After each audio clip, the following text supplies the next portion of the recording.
Assalamualaikum warahmatullahi wabarakatuh.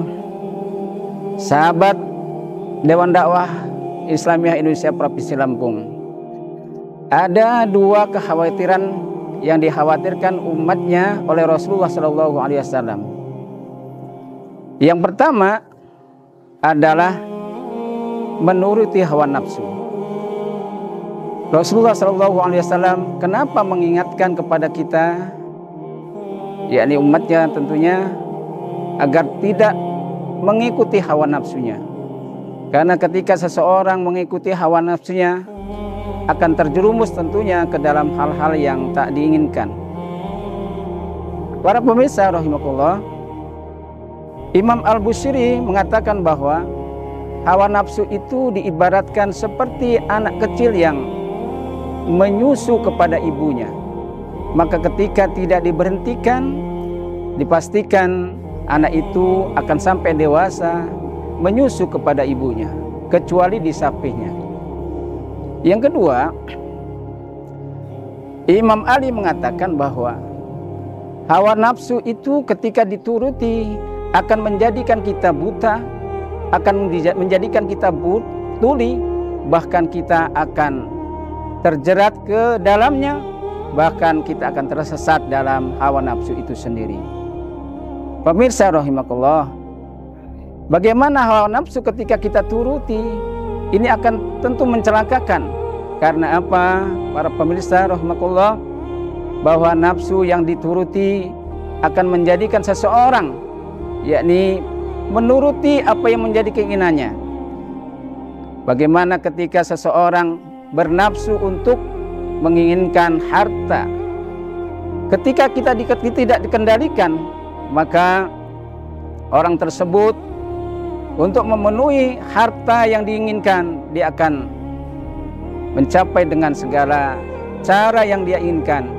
Barangkali juga dia bisa melakukan dengan cara berbohong, manipulasi, atau korupsi.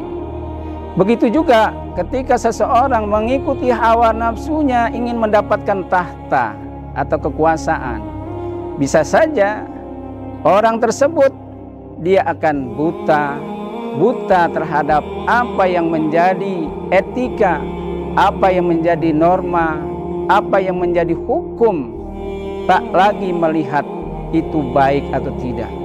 Begitupun ketika seseorang menginginkan sebuah wanita yang dia inginkan, tidak lagi mau mengikuti norma, apakah itu bagus atau tidak, sesuai dengan syariat atau tidak lagi dilihat apakah itu baik atau tidak untuknya. Itulah ketika seseorang mengikuti hawa nafsunya. Kemudian pemirsa rahimakumullah, yang kedua, apa yang dikhawatirkan oleh Rasulullah, yakni panjang angan-angan atau tu'ul amal. Ketika seseorang itu panjang angan-angan, maka orang itu tidak lagi berpikir realistis, ya. Tidak lagi bagaimana dia berupaya untuk mewujudkan cita-cita itu. Yang ada adalah bagaimana dia berangan-angan. Andai kata saya kaya, andai kata saya mampu, andai kata saya memiliki dan semuanya, ya. Nah ini yang menjadikan orang tidak lagi mau bagaimana berupaya untuk berusaha mewujudkan keinginannya itu. Namun dia inginnya cepat atau instan, ingin mendapatkan apa yang diinginkan tadi. Itulah orang yang panjang angan-angan.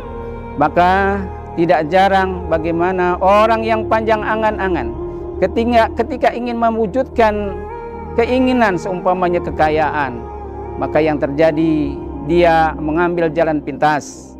Bagaimana sekarang yang jadi trending adalah bagaimana orang untuk cepat kaya, dia melakukan dengan meminjam pinjaman online seumpamanya. Atau orang sekarang ini ikut judi online seumpamanya. Padahal dua-duanya, pinjaman online atau judi online, tentunya ini akan menjadikan mereka yakni terjerumus dalam keuangan yang cukup membahayakan. Karena apa? Karena orang sudah terjerat kepada judi online atau pinjaman online, maka dipastikan orang itu harus siap sedia untuk mengeluarkan sebagian, yakni uang yang dia miliki untuk barangkali memenuhi angsuran pinjaman atau untuk mengikuti judi online itu sendiri. Maka ketika itu berlanjut, yang terjadi adalah ketidakmampuan untuk memenuhi angsuran atau mengikuti judi itu. Yang terjadi adalah terpuruklah keuangan dia.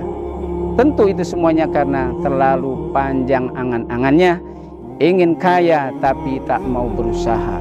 Padahal para pemirsa rahimakumullah, Allah Subhanahu wa taala menyuruh kepada kita untuk bagaimana fantasiru fil ard, mencari karunia Allah dengan jalan bekerja yang sebaik-baiknya. Rasulullah Shallallahu Alaihi Wasallam mengumpamakan bahwa orang yang mencari kekayaan itu diibaratkan jihad fi sabilillah. Oleh karena itu mari kita jauhi dari yakni mengikuti hawa nafsu dan panjang angan-angan. Terima kasih. Assalamualaikum warahmatullahi wabarakatuh.